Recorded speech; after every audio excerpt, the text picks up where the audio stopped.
Have you ever looked in the mirror after dyeing your hair or straightening it and felt that instant boost of confidence? That little rush of yes, this is me, I look good.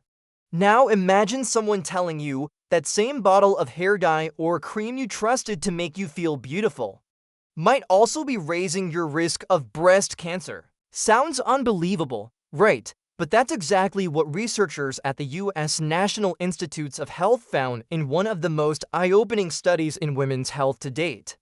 The study followed more than 46,000 women for over 8 years, and the results were alarming. Women who used permanent hair dye regularly had a 9% higher risk of breast cancer.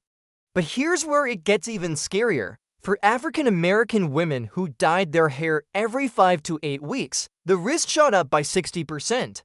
And women who regularly used chemical hair straighteners faced a 30% increase in risk, no matter their race. Let me put it simply. The same products sitting on bathroom shelves right now, products millions of women use every month, may be quietly altering the cells in their breasts. So, what's really happening here? Why would something as simple as a dye or straightener affect your risk of cancer? And most importantly, what should you do about it? I'm going to explain everything. As a doctor, my job is not to scare you, but to tell you the truth in a way that empowers you to make choices that protect your health. The study that uncovered this risk wasn't a small experiment. It was called the Sister Study, one of the largest and most carefully designed projects in women's health. Researchers followed 46,709 women in the United States for an average of 8 years. All of them had one thing in common. They had a sister who had been diagnosed with breast cancer. Now, why is that important? Because having a sister with breast cancer doesn't guarantee you'll get it, but it does increase your baseline risk. By studying this group, researchers could detect even small additional risks from lifestyle or environmental exposures, and the results were crystal clear. Women who used permanent hair dye every 5 to 8 weeks had a 9% higher risk of breast cancer overall. Among African American women, the risk skyrocketed to 60% higher.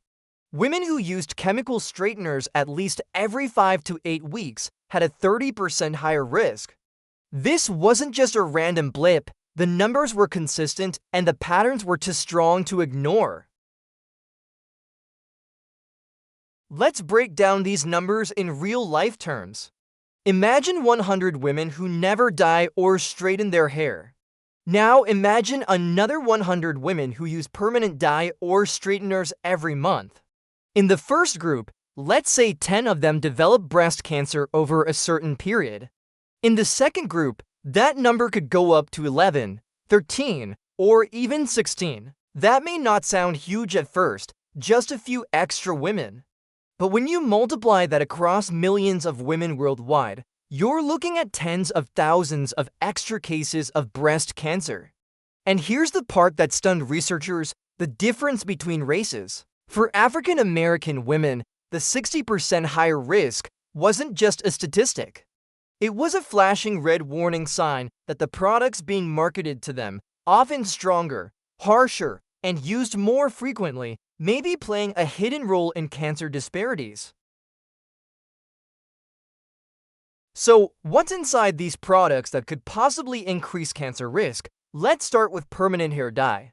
To lock in long-lasting color, manufacturers use powerful chemicals like aromatic amines, compounds known to cause DNA mutations, endocrine disruptors, chemicals that interfere with hormones like estrogen, which is strongly linked to breast cancer, heavy metals sometimes used in pigments, formaldehyde-releasing preservatives, a known carcinogen. Then we have chemical straighteners. Many of these contain formaldehyde or chemicals that release it when heated, lysodium hydroxide, which can burn the scalp and increase absorption, parabens and phthalates, hormone-disrupting chemicals. Here's the key: the scalp is like a sponge. Every time these chemicals are applied, a portion doesn't just sit on your hair, it seeps through tiny cuts or pores into your bloodstream. Over years of repeated exposure, that's like dripping poison into the body little by little. And when those chemicals interact with breast tissue, a tissue highly sensitive to hormones, they can quietly set the stage for cancer to grow. Breast cancer is the most common cancer among women worldwide. Every year, more than 2 million women are diagnosed.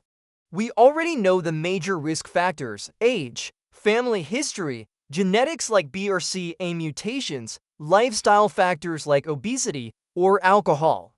But scientists have always wondered, could the things we put on our bodies be just as dangerous as the things we put in our bodies? Think about it, the scalp is covered with blood vessels.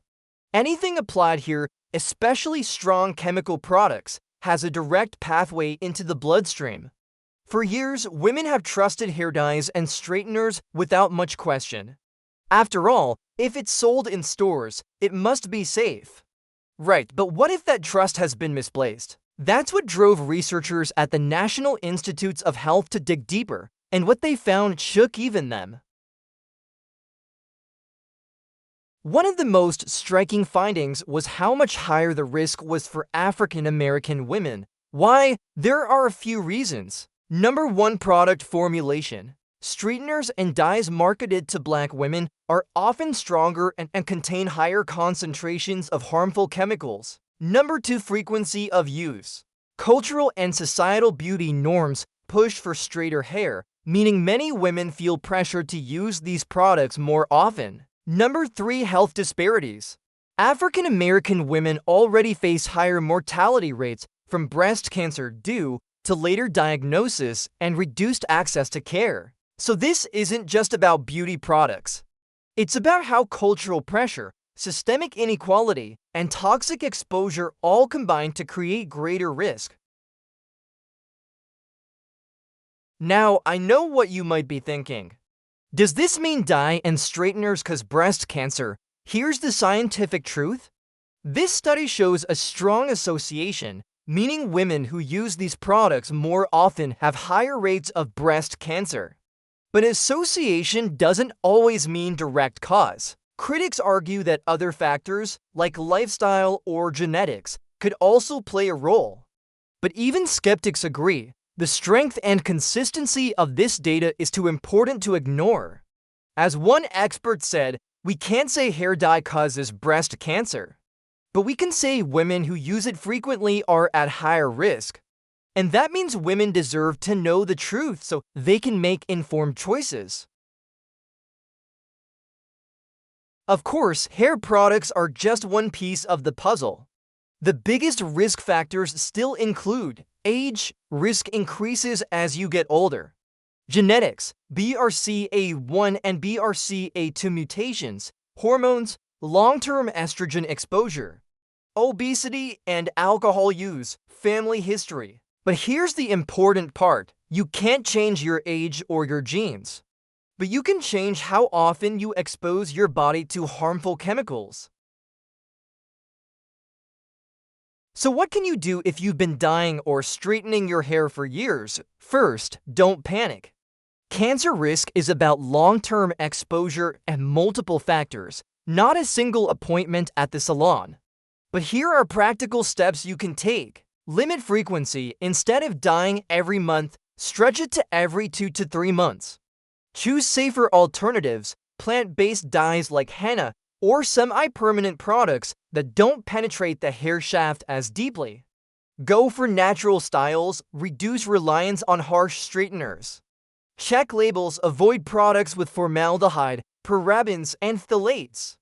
Talk to your doctor, especially if you already have a family history of breast cancer. Remember, this isn't about giving up beauty, it's about making beauty safer. Now, here's something most women don't know. The cosmetic industry in the US is shockingly underregulated. The European Union bans more than 1,300 chemicals in cosmetics. The US only about 11. That means many ingredients that European women are legally protected from are still sitting in American salons and drugstores. This lack of oversight puts the responsibility back on women to educate themselves, to read labels, to demand safer products. But why should the burden be on you? That's the question health advocates are asking.